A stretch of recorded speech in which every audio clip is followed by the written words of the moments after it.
Good morning, good afternoon, and good evening to all the attendees around the world.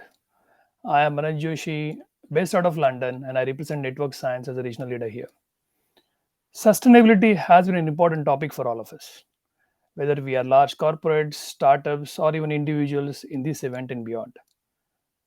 Our speaker for today is Charles Simmons, and he is going to talk about an innovative solution for carbon exchange based on blockchain. The carbon credit system introduced to incentivize companies to reduce their carbon footprint evolved into a very lucrative market, with some companies exploiting the system, selling their unused credits for profit. Even though it all started with good intentions to save lives and our planet, we all kind of lost our way. But is there a way forward out of all this conundrum? We at Network Science, as well as at Buzzmint, believe so. Thanks to technologies like blockchain and Web3, we can bring the transparency and the interoperability which was much needed for this to work and possibly pave a way forwards towards creating a carbon exchange that can stay true to the original goal. Charles has been a friend of network science, and he has co-founded Buzzmint, a UK-based company with its DNA in blockchain. Beyond his passion for film industry, and sorry for that, Charles, but I had to share that. Yes, folks, we have a movie producer and award-winning filmmaker amongst us. He also is an expert in blockchain management, tokenization, and the creative asset inventory management. He has worked on implementing effective digital marketing solutions for prominent brands in media, tech, and healthcare sectors. I will now hand it over to Charles to share his thoughts about the industry and showcase Buzzmint's blockchain based solution for carbon exchange. Over to you, Charles. Okay, well, thank you for that great introduction. I'm not sure about the filmmaking bit. I'm sure hopefully there'll be some better films coming from us in the future, but a great introduction, thank you. And also, I just wanted to give a nod to Updat's superb presentation preceding this. And in fact, a lot of the excellent work that they're doing, it's a great service and a platform that Updat are putting forward is actually based on a lot about what I'll be talking about. So without further ado, what I'll do is just share my screen very quickly. And we'll just bring up the presentation. Can you see that? Yes. Yeah. Okay. Super. Right. Okay. So anyway, good afternoon, good morning to everybody who's on here. So first and foremost, Buzzmint, good intentions mean nothing. So what I want to do is to take you just on a little journey, if you will, the journey of intention, unexpected detours and transformations. So the roadmap that I have for this presentation will look at the maze of good intentions that sometimes, as you've referred to earlier, meander into unintended territories. So I'm going to quickly explore the evolution of carbon credits, blockchain's potential as a solution, and how we can all update or inject a little bit of fun into the process. So why look at other industries? Well, when we started looking into the carbon credits market and how blockchain could provide a solution to it, we looked at other industries, and like many things in life, some good intentions can lead us astray. And this is certainly the case, for example, if you take the pharmaceutical industry. I mean, that was an industry with a mission to save lives and alleviate suffering, but actually turned into an industry where it pays to stay alive, in that we had to pay for the pharmaceuticals that we need to take. The same can be said of sort of social media. It was designed as a platform for global connectivity, but essentially changed into the commodification of attention and the selling of private data to the highest bidder. Again, the same with data science, and coming on to carbon credits. They were born out of a growing environmental concern. And the concept for carbon credits was essentially to be a savior, the mechanism that would curb, if you will, our emissions. And yet, like all of these other examples, so pharma, social media, data science, and digital streaming, they found themselves navigating a complex, and I'm sure a lot of people on here would agree, are sometimes murky waters of sort of practical application, which leads us to the carbon credit conundrum. So rather than sort of reading out the slide, I mean, just give you my own thoughts on this. I mean, the carbon credit market was supposed to incentivize good, but essentially what it's done is completely the opposite. It's turned into a playing field for profit. It was born out of necessity. We needed to reduce our carbon credit emissions, and the carbon credit system was supposed to provide a means to achieve that. It was really simple. Cut your carbon emissions, get rewarded with credits, and then you could sell those to companies that needed to offset their own emissions. And in principle, I suppose the idea is simplicity in itself. It created a win-win situation. So companies that were greener earned credits that they can monetize, and companies that weren't as green had a way to offset their emissions. However, this has become a muddled mess, where basically the carbon credit system has evolved in such a way that it's distorted its original intent. And this system has given way to a lucrative carbon credit market, where the focus has shifted from reducing carbon emissions to generating and trading credits for profit. So some companies, instead of using this mechanism to generally reduce their carbon footprint, have exploited the system by creating and selling credits without making any meaningful changes to the environmental impact. And certainly looking back to the previous presentation for UpDAT, that's one thing that they're looking to address and to provide a solution for. We've also had the issue with the double spending of carbon credits, where the same credit can be claimed by multiple entities. And this is due essentially to a lack of transparency in transactions and an inadequate regulatory framework. So it's led us to a crossroads. It's a critical juncture where we need to address these challenges head on to ensure that the carbon credit system globally can live up to its original purpose. Yeah.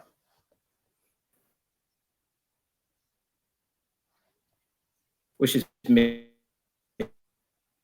mitigating climate change. So how do we solve this? Well, enter blockchain and Web3.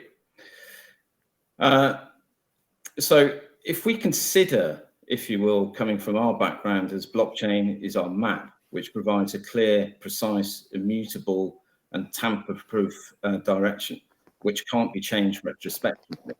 Each transaction is recorded for all to see, enabling complete transparency and accountability.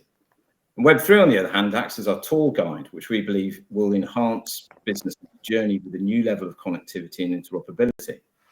It's like a democratized global tour, with every participant having access to the same detailed inventory. And together, we believe they create an environment that can encourage genuine contribution to emissions reductions. So let's look at some of the elements of blockchain which we feel addresses some of these issues. Well, first and foremost, and straight up, blockchain is essentially a digital ledger. So the first feature is transparency, right? So it's being able to track at every step your product's life cycle even, so from raw materials to end product. It's a public ledger that's open for all to inspect, but it's impossible to alter. And with Web3, this transparency extends beyond mere transactions. It actually democratizes data access and breaks down the barriers between data creators and consumers, which is all well and good. But what does this actually mean for the carbon credit market? Well, it means we can trace every carbon credit purchase, sale, or trade. We can see exactly where and when carbon credits are used. And, for want of a better word, there are no more shady deals or exaggerated claims from companies. Instead, we have a transparent, honest market where companies can prove their commitment to carbon neutrality. Very similar, immutability. So blockchain provides an immutable record. Once a transaction is recorded, it can't be altered or deleted. Somebody actually came up with a really good description of this, saying, well, if you can imagine a courtroom for carbon credits where irrefutable evidence of past actions.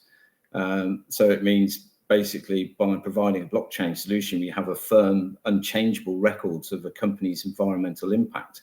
There's no more he said, she said. There's no more disputes over who did what. There's just the truth, and it's written in the blockchain for all to see. And this creates a far more reliable and fair system where companies are held accountable for their actions. And then feature 3, and I've only picked 3, there are plenty of others, was interoperability. And as Web3 develops and as blockchain develops, it's essentially the master key. It unlocks the potential of disparate systems and networks to work together seamlessly. It's essentially like being able to connect your phone, your laptop, and gaming console all together. And transferring this to the carbon credit market, we now have the possibility of a network where data can be shared and accessed by anyone and anywhere. So the carbon credit market becomes a truly global and collaborative effort, where if you would imagine a world where carbon credits are not only used by multinational corporations, but by also local businesses, all contributing to the global reduction of carbon emissions. But what about gamifying it? Which is where, nobody has really sort of touched on this until we started looking into it sort of a couple of months ago and working with network science in conjunction to provide a solution. Well, gamification is essentially about adding an element, if you will, of fun. I mean, it's, the whole issue of ESG actions can sometimes seem a little bit mundane and complex. So if you think about how can we turn this task into a game, how can we complete with rewards and achievements?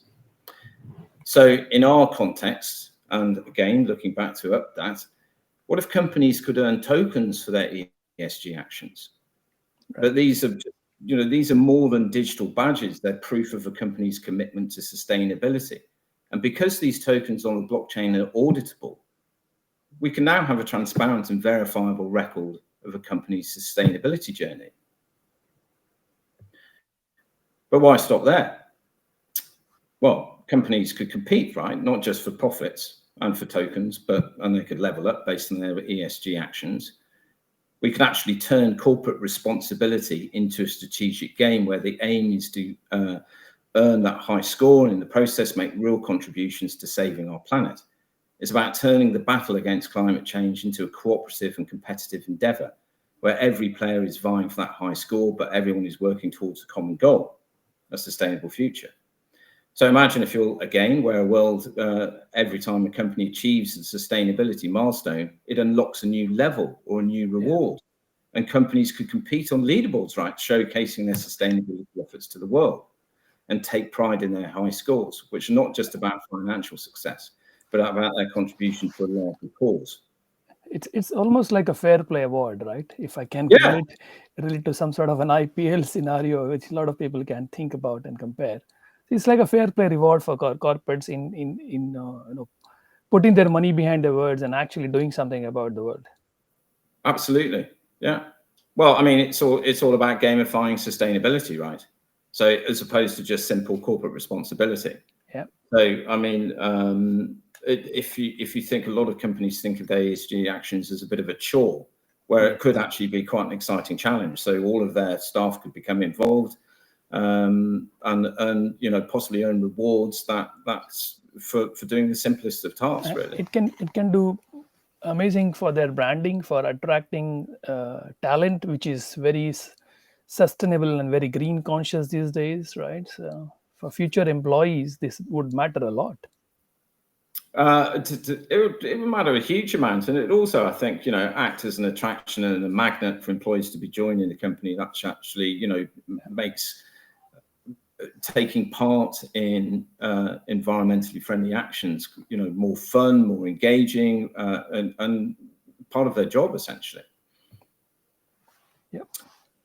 So, I mean, who doesn't like scoring points, right? And being at the front of the leaderboard. And I think yesterday, for those people tuning in today, might have seen my business partner Neil's presentation on the network science portal for employees, essentially sort of plugging in this element into that.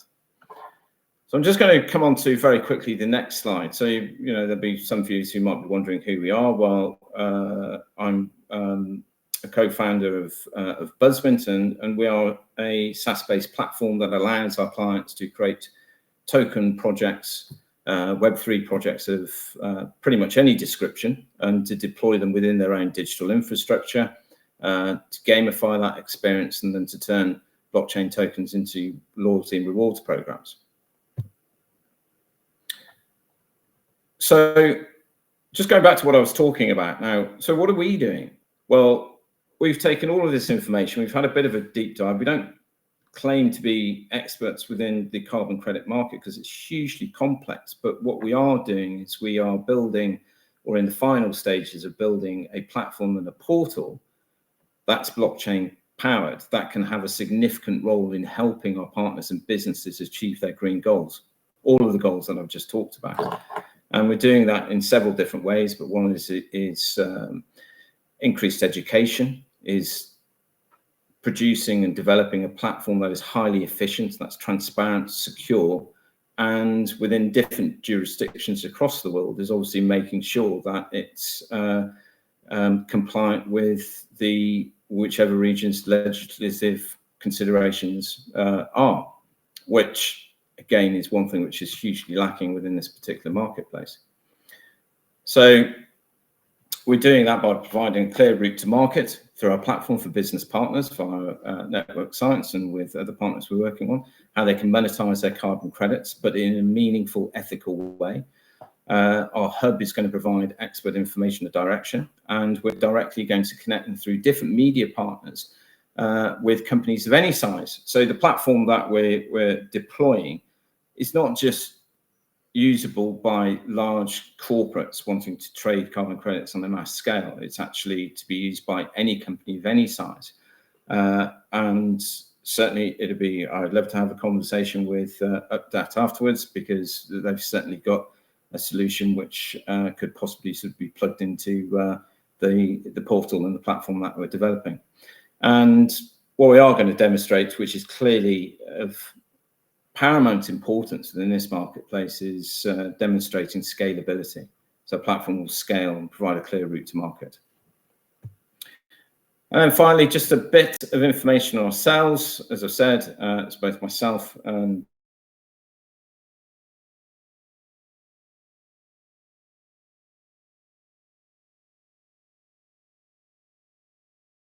my business, a traditional publishing bank, blockchain AI, about 3 to 4 years ago. Although not that you can tell, we've got a few years into the belt. We've been around a bit. We've worked for probably some of the major brands and publishing companies in the world. We have the support of an absolutely superb tech partner called ELAS, and we're also financially backed by Head Ventures and SFC Capital. So I'm going to stop sharing now. I'm going to come back to the platform, but oh, fantastic! I think that's our vision, our roadmap, and really where we want to be going. Charles, thanks a lot for taking us through your thoughts about how the carbon exchange industry has probably started with a good intention, gone backwards, and then probably we have now technology to come to the rescue through blockchain and Web3. So we are very much excited at Network Science, and I'm sure a lot of our participants on this event as well are very much excited about where it is heading. Maybe it's time for us to start taking some questions, and I see some interesting questions already coming up. We did talk about transparency, immutability, and interoperability. The question from Arush here is more about integrity and security, right? So I think it's looking at how does carbon block exchange will ensure integrity and security of carbon emissions data stored on blockchain. Are there any safeguards against fraudulent or tampered information? So is that something that you can take up? As far as security. Sorry, I lost the last part of what you said there, Anna. Yeah, so the question was, are there any safeguards against fraudulent or tampered information? Well, I mean, clearly with blockchain technology, once a token is, we see probably the weak point, if you will. And it's an excellent question for a lot of blockchain-based platforms, of which there are a few already which do this, is where is the provenance of where the token is minted, whether that's a token which is entered onto an immutable blockchain of an ESG action, or whether it's the actual carbon credit itself. Okay, so who's minting that? And what we're building into the platform is, companies. It's a multi-signatory sign-off. So companies, before they are allowed to mint a token which is auditable and accountable onto the blockchain, it must be verified by an independent third-party auditor, which will be built into the platform. Yeah. So that addresses the one part of the security question, although I'd imagine the person who asked that question probably wants to dive a bit deeper and look into the security of the blockchain itself, and which is a much longer conversation, which we probably don't have time for. But so it needs to be verified. Any ESG action, whether it's through UpDAP or through another organization who can verify that they've actually done what they've said they've done, which is important. Right. That must be signed off first. And the other aspect is the double spending issue. So when we mint tokens on the platform, which we're finishing now, once the token is bought by the recipient, it's essentially burnt, so it's retired. So there's absolutely no room whatsoever for double spending of credits. Absolutely. And I think in line with, that also goes trust and credibility, right? So absolutely. There's a question which is kind of linked to it, and probably I've already addressed it, about trust and credibility in the carbon market, and how do we ensure accurate accounting and auditing of carbon emissions. So okay, well, again, a brilliant question. And actually, that question is fundamentally important to why we're doing this in the first place. Precisely. Because, I mean, for all intents and purposes, I mean, there's no, sometimes, blockchain is viewed as this kind of, mysterious, ethereal thing. And it's not. It's simply, it's a digital ledger. And when you're talking about accounting and auditing, there's no better accounting or auditing digital infrastructure out there than using a blockchain, right? Absolutely. Okay, we'll move on to questions about contracts and smart contracts, right? So do you see, or can you explain the role of smart contracts within carbon block exchange, and how they can facilitate automating carbon offset transactions? Okay, the issue of carbon, so at the level that we are building the platform at the moment, and we're trying to focus on simplicity. So simplicity is a company which has produced either voluntary or accredited carbon credit, and they simply want to sell it, okay, to somebody who's figured out what their carbon emissions are and needs to offset them. When you're talking about smart contracts, and smart contracts are essentially, it's a piece of code that is executable at a period of time. So it goes within the token, and then the smart contract will execute a series of events once the token is onto the blockchain, whether that be an exchange of money at a predefined date or whatever the information within that smart contract contains. And as the solution we're developing out moves into, for example, carbon trading, which is essentially a derivatives marketplace, smart contracts become much more important, because even before something is minted, you need some form of automation within that. So as much as I'd like to go into sort of a deep dive on how we're employing smart contracts within what we're doing, we're dealing at a more simplistic level, but we will be looking at the deployment of smart contracts in the weeks to come. Fantastic.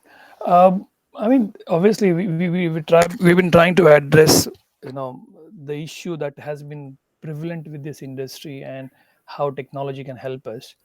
I think there are questions also coming up on what is the future, right? What is the future and where it can take us?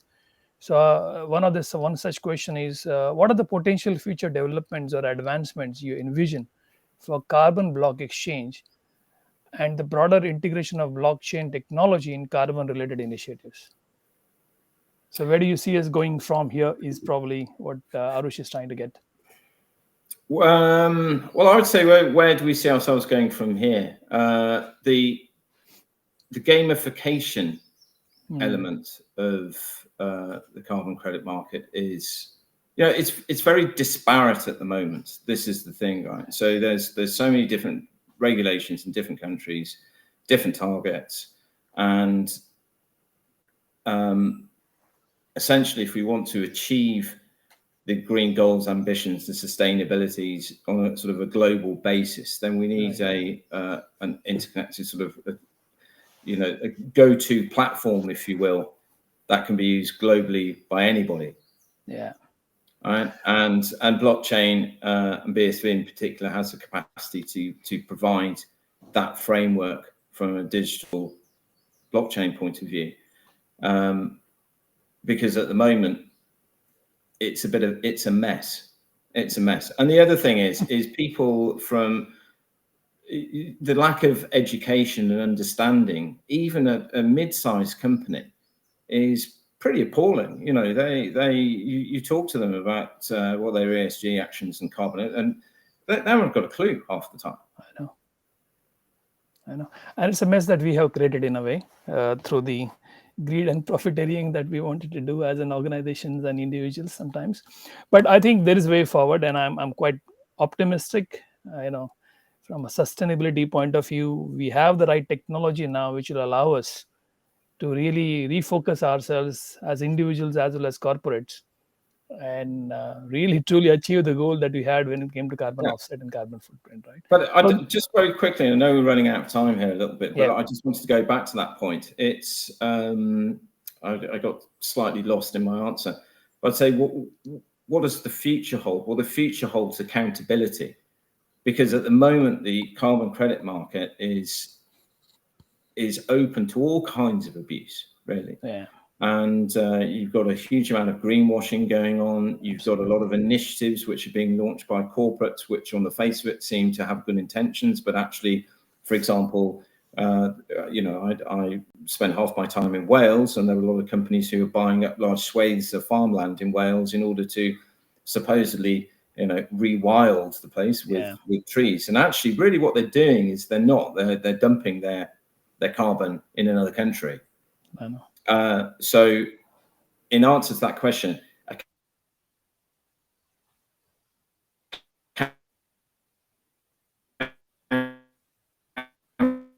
accountability, then we're going to blockchain is the answer to that. Absolutely. So thanks again, Charles. Thanks for everyone to be part of this conversation. And there are many questions that are coming, but unfortunately we are running out of time. So we will try to address them as we go along in whichever forums across LinkedIn's and whatnot. And, you can always reach out to us and we'll try and get those answered through ourselves or Charles. So thank you again, Charles. Brilliant. Really appreciate your time. Really appreciate everybody to participate in this event. Great Bye-bye. stuff. Thank you very much for having me on.